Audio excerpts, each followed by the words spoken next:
64 missiles. C'est le nombre qui vient de réécrire les règles de la guerre navale moderne. À 3h47 heure locale, l'Iran a lancé l'attaque coordonnée de missiles la plus importante contre les forces navales américaines depuis la Seconde Guerre mondiale. 64 missiles balistiques et de croisière tirés en 3 vagues depuis 17 sites de lancement le long de la côte sud de l'Iran, tous visant une cible unique, le groupe d'attaque du porte-avions USS Dwight D. Eisenhower opérant au sud-ouest du détroit d'Ormuz. Dans les 14 minutes suivant la première alerte de lancement, la marine des États-Unis a répondu avec l'opération Thunder Strike. Missiles de croisière Tomahawk, munitions de précision lancées depuis les airs, torpilles tirées depuis des sous-marins, un assaut coordonné contre l'infrastructure militaire iranienne qui se poursuit encore au moment où j'enregistre ceci. Nécessitons que vous écoutiez exactement ce qu'a dit le secrétaire à la Défense, Lloyd Austin, lors d'une conférence de presse d'urgence il y a 47 minutes. Les États-Unis ne toléreront pas les attaques contre des membres des forces armées américaines. Notre réponse a été immédiate, écrasante et proportionnelle à la menace. L'Iran a commis une erreur de calcul catastrophique et supportera les conséquences de cette décision.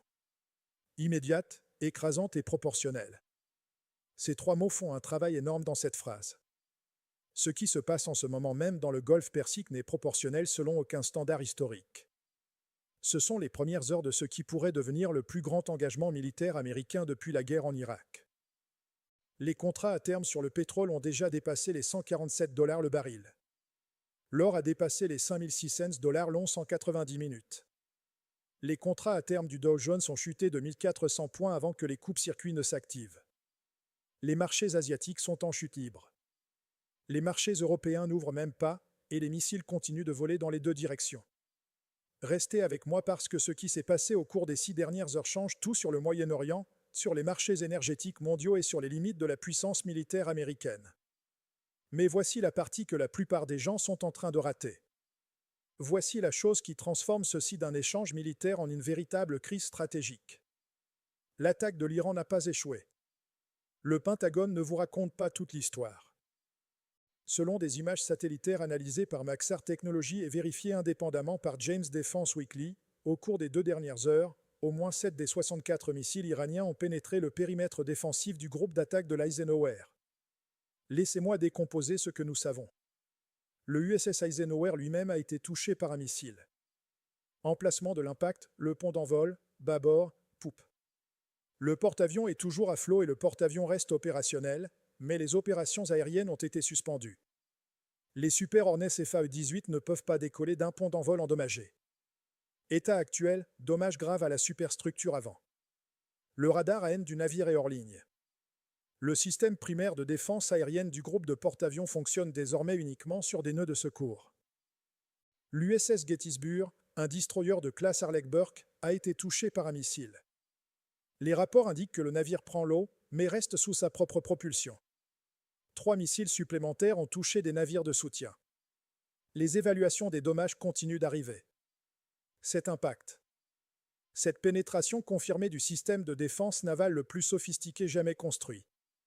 Le système de combat Aegis, qui a coûté 12 milliards de dollars à développer, qui a été l'épine dorsale de la défense navale américaine pendant 40 ans. Il vient d'échouer à arrêter cet missile iranien en un seul affrontement. Maintenant, laissez-moi vous montrer l'escalier d'escalade qui se développe en temps réel. Étape 1, l'Iran a lancé 64 missiles à environ 3h47. Les systèmes défensifs se sont engagés. 7 missiles sont passés. Étape 2, à 4h01, 14 minutes après le début de l'attaque, le CENTCOM a autorisé l'opération Thunder Strike. La première vague a visé les sites de lancement de missiles iraniens. 47 missiles de croisière Tomahawk tirés depuis l'USS Florida, un sous-marin à missiles guidés positionné dans le golfe d'Oman. Étape 3, à 4h23, des bombardeurs furtifs BE-2 Spirit américains décollés de Diego Garcia ont attaqué les installations de défense aérienne iranienne à Bandar Abbas, Bouchet et Shiraz. Étape 4, à 5h15, toujours en cours, des aéronefs F-35 Lightning II du USS Abraham Lincoln, qui étaient positionnés hors de portée des missiles iraniens, ont commencé des attaques contre les centres de commandement des gardiens de la Révolution aux alentours de Téhéran. Ce n'est pas une réponse limitée. C'est le début d'une campagne aérienne. Or, voici où la situation devient véritablement terrifiante. L'Iran n'a pas absorbé la réponse américaine et n'est pas resté silencieux. L'Iran a escaladé. À 5h34 heure locale, la télévision d'État iranienne a interrompu toute sa programmation pour diffuser une déclaration du guide suprême, l'ayatollah Ali Khamenei. C'est la première fois que Khamenei apparaît à la télévision en direct lors d'une crise militaire depuis les années 1980. Je dois que vous écoutiez ces mots exacts. La République islamique a frappé le cœur de la puissance impériale américaine. Nos missiles ont démontré qu'aucune flotte ne peut menacer notre nation en toute impunité. Si l'Amérique poursuit son agression, nous déchaînerons la pleine fureur de nos capacités défensives. Chaque base américaine dans la région, chaque installation alliée, chaque navire dans nos eaux deviendra une cible. Ce n'est pas un avertissement, c'est une promesse de la nation iranienne aux puissances arrogantes. Chaque base américaine, chaque installation alliée, chaque navire. Dans les 30 minutes suivant cette déclaration, l'Iran a lancé une deuxième vague d'attaques, non pas contre le groupe de porte-avions, mais contre des bases terrestres. La base aérienne d'Al-Udeid au Qatar, la base aérienne d'Al-Dafra aux Émirats arabes unis, le camp Arif Jan au Koweït. Les 3 installations ont signalé simultanément des alertes de missiles entrants. Les batteries patriotes se sont engagées.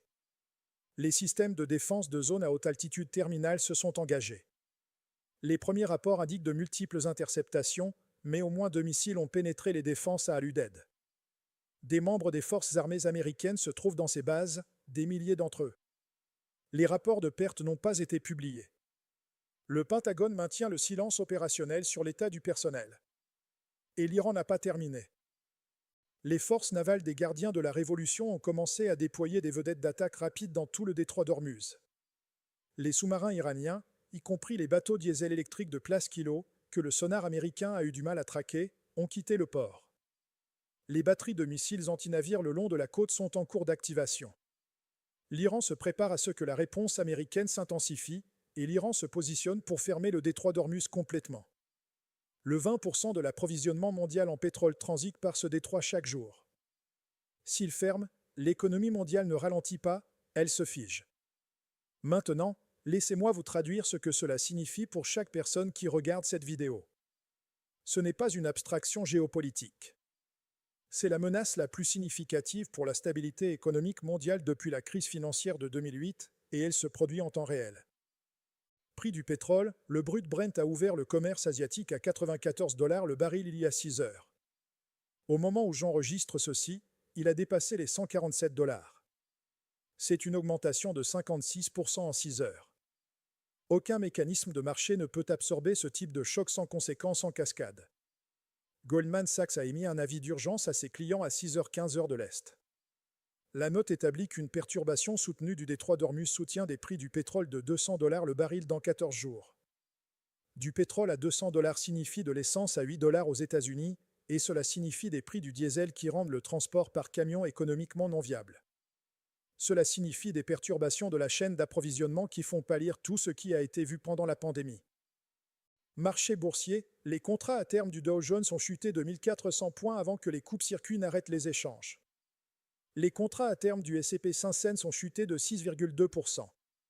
Les contrats à terme du Nasdaq ont chuté de 7,1%. Lorsque les marchés américains ouvriront dans 4 heures, l'attente est une chute qui rivalisera avec mars 2020. Les actions de défense se déplacent dans les 2 directions. Lockheed Martin a augmenté de 8% dans les échanges pré-marché, Raytheon de 11%. Northrop Grumman a augmenté de 9%.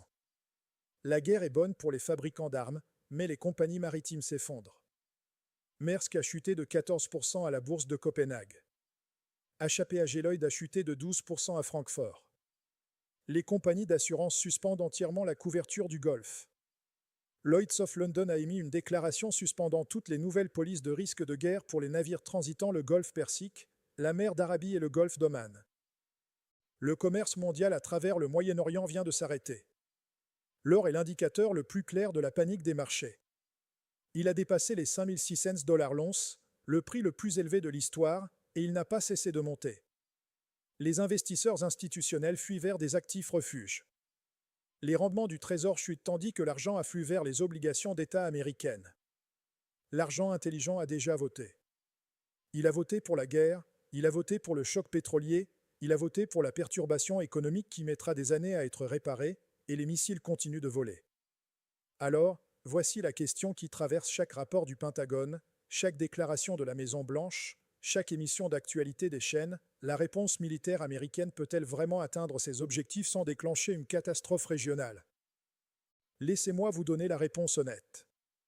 La réponse que les planificateurs militaires ont calculée dans des simulations classifiées qui ont été divulguées à chaque grande publication de défense, parce que les personnes à l'intérieur sont genuinement alarmées par ce qu'elles montrent. La réponse est probablement non. Voici pourquoi. La réponse américaine, l'opération Thunder Strike, est conçue pour dégrader les capacités de missiles iraniens et restaurer la dissuasion. La théorie est que la force écrasante obligera l'Iran à cesser les attaques et à accepter un accord négocié. Mais l'infrastructure de missiles de l'Iran n'est pas concentrée. Elle est distribuée sur des centaines de sites, des lanceurs mobiles qui peuvent être déplacés en quelques minutes, des installations souterraines durcies contre les munitions conventionnelles, une capacité de production qui peut remplacer les missiles détruits en quelques semaines. Les jeux de guerre du Pentagone de 2024, divulgués à Politico en janvier 2025, ont simulé exactement ce scénario. La conclusion était sans équivoque. La campagne aérienne soutenue contre les forces de missiles iraniens réalise une dégradation de 60 à 70% dans les 30 jours, mais n'élimine pas la capacité de l'Iran à mener des attaques de représailles.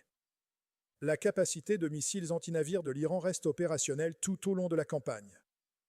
Probabilité de fermeture du détroit d'Ormuz, 94%.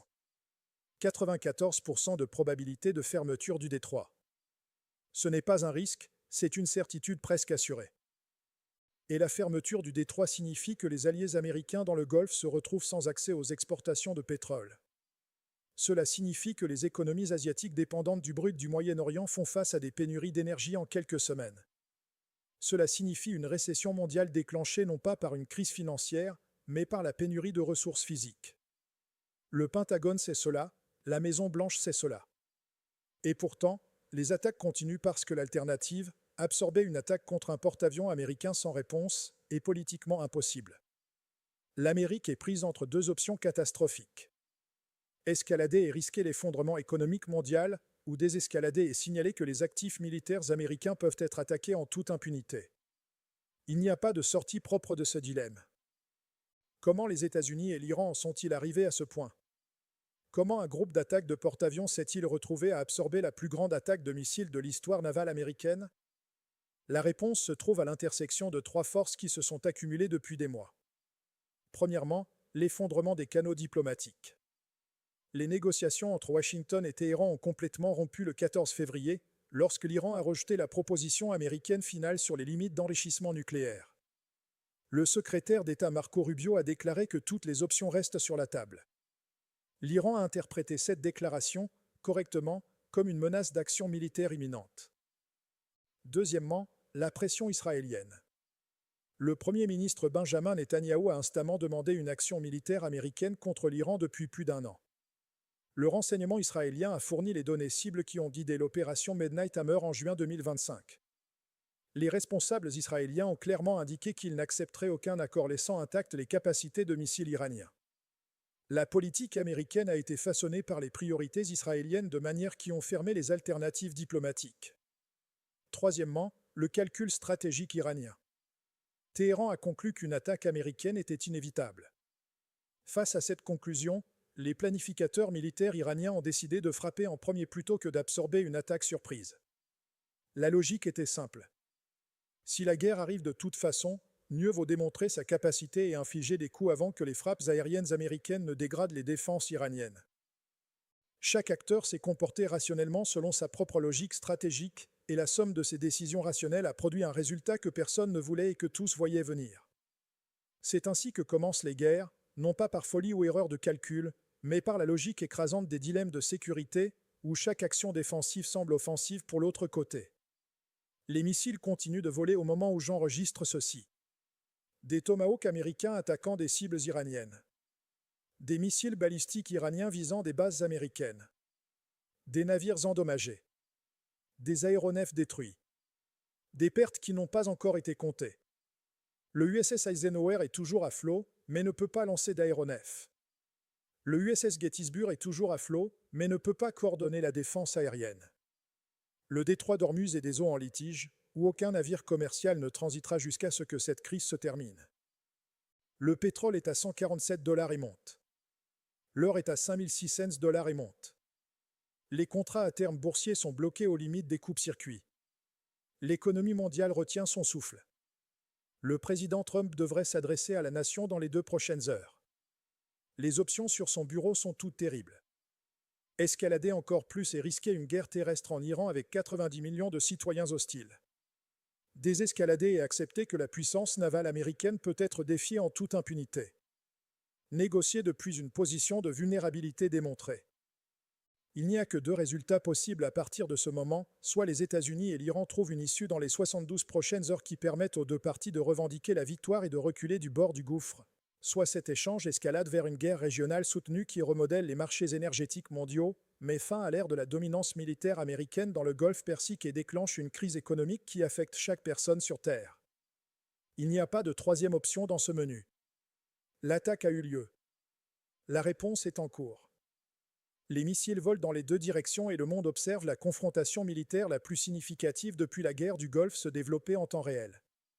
Ce n'est pas un exercice, ce n'est pas un jeu de guerre, ce n'est pas une simulation. Cela se passe en ce moment même, et rien ne sera plus jamais pareil après que cela se termine.